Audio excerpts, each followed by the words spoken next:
نئی صبح کی آڈیو کالم سروس میں خوش آمدید۔ روزنامہ جنگ سے کالم پیش ہے موسمیاتی تبدیلیاں، متوقع خدشات۔ کالم نگار ہیں محمد بلال غوری اور آواز ہے طلحہ انعام کی۔ اگر آپ بھی نئی صبح کی آڈیو لائبریری سے مستفید ہونا چاہتے ہیں یا پھر ہمارے ساتھ والنٹیئر کرنا چاہتے ہیں تو وزٹ کیجیے ہماری ویب سائٹ www.naisubha.org naisubah.org۔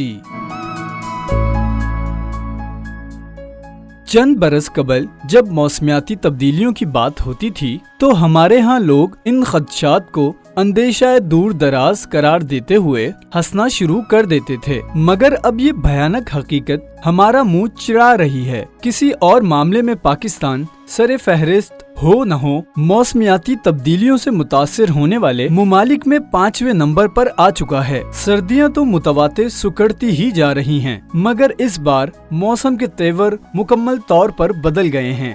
بارشیں رک گئی ہیں، برف باری نہیں ہوئی اور بظاہر یوں لگتا ہے جیسے خشک سالی کا بحران ایک نئے امتحان کی شکل میں سامنے آنے والا ہے۔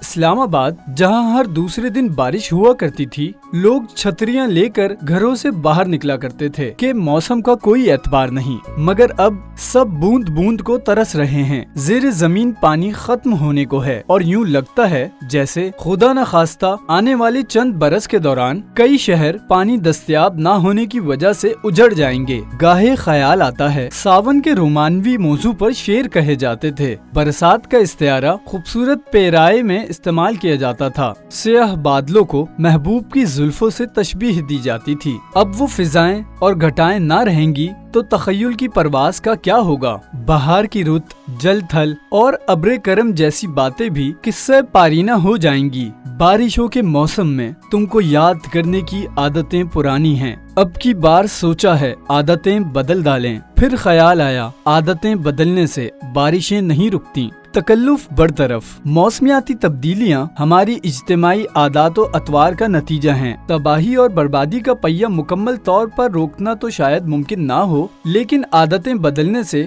اس کی رفتار ضرور کم کی جا سکتی ہے۔ کئی بار بھرپور مہم چلائے جانے کے باوجود پلاسٹک بیگ ختم نہیں کیے جا سکے۔ کیا یہ زہر قاتل سے کم ہے؟ ہونا تو چاہیے تھا کہ بڑے شہروں کے بعد دیہات اور قصبات میں بھی مرکزی پائپ لائن کے ذریعے پانی مہیا کیا جاتا تاکہ پانی کے ضیاع کو روکا جا سکتا، لیکن لاہور اور اسلام آباد جیسے شہروں میں ابھی تک زمین میں بور کر کے پانی نکالنے پر پابندی عائد نہیں کی گئی، جس سے زیر زمین پانی کی سطح نہایت تیزی سے کم ہو رہی ہے۔ ترقی اور خوشحالی کے لیے سڑکیں ناگزیر ہیں، مگر درختوں کی بے دریغ کٹائی بھی ان موسمیاتی تبدیلیوں کی ایک بڑی وجہ ہے۔ کیا کبھی یہ سوچنے کی زحمت کی گئی کہ بادل نخواستہ ایک درخت کاٹنا پڑتا ہے تو اس کے بدلے 100 نئے درخت لگائے جائیں؟ ملتان میں رہائشی منصوبوں کے لیے آم کے باغات ختم کر دیے گئے۔ زرعی زمینوں پر کاشتکاری کرنے کے بجائے ہاؤسنگ اسکیمیں بنانے کا رجحان کیا رنگ لائے گا؟ مری اور اسلام آباد میں قدرتی پہاڑ کاٹ کر کنکریٹ کے پہاڑ کھڑے کر دیے جائیں گے تو پھر موسمیاتی تبدیلیوں کی صورت میں خمیازہ تو بھگتنا پڑے گا۔ کسی اور ملک میں ایسی سنگین صورتحال درپیش ہوتی تو باقی سب کام چھوڑ کر ہنگامی بنیادوں پر اقدامات کیے جاتے، مگر یہاں کوئی ہو کر رہا ہے تو کوئی تھو کر رہا ہے۔ منتخب عوامی نمائندوں کو بس اس بات کی فکر ہے کہ اپنی تنخواہوں اور مراعات میں اضافہ کیسے کروانا ہے یا پھر اپنی جماعت کا سیاسی ایجنڈا کیسے آگے بڑھانا ہے۔ حکومت کی سنجیدگی کا یہ عالم ہے کہ قابل کاشت اراضی کو کمرشل مقاصد کے لیے استعمال کرنے پر پابندی لگانے کے بجائے ریئل اسٹیٹ سیکٹر کو بیل آؤٹ پیکج دینے کی تیاریاں ہو رہی ہیں تاکہ کنسٹرکشن کا عمل تیز ہونے کے نتیجے میں یہ ملک چند برس میں ہی جہنم بن جائے۔ گزشتہ ہفتے اسلام آباد میں عالمی موسمیاتی کانفرنس کا انعقاد کیا گیا۔ اس فورم پر دیگر مقررین کے علاوہ وزیر اعلیٰ خیبر پختونخوا علی امین گنڈاپور اور سپریم کورٹ کے جج جسٹس منصور علی شاہ نے بھی خطاب کیا۔ ان افراد کے انتخاب سے اندازہ لگا لیں ہم موسمیاتی تبدیلیوں کے مسئلے سے نمٹنے کے لیے کس قدر سنجیدہ ہیں۔ کوئی سیاسی ایجنڈا ہوتا تو جناب گنڈا پور کی صلاحیتوں سے استفادہ حاصل کیا جا سکتا تھا۔ اسی طرح اگر آئین و قانون سے متعلق رہنمائی درکار ہوتی تو عالی مرتبت جج جسٹس منصور علی شاہ بہترین انتخاب ہو سکتے تھے، مگر موسمیاتی تبدیلیوں کے حوالے سے لاہ عمل تیار کرنا مقصود تھا تو ملکی اور غیر ملکی ماہرین کو مدعو کیا جاتا، مگر ہمیں ہر مسئلہ فن تقریر سے حل کرنے کی عادت ہے۔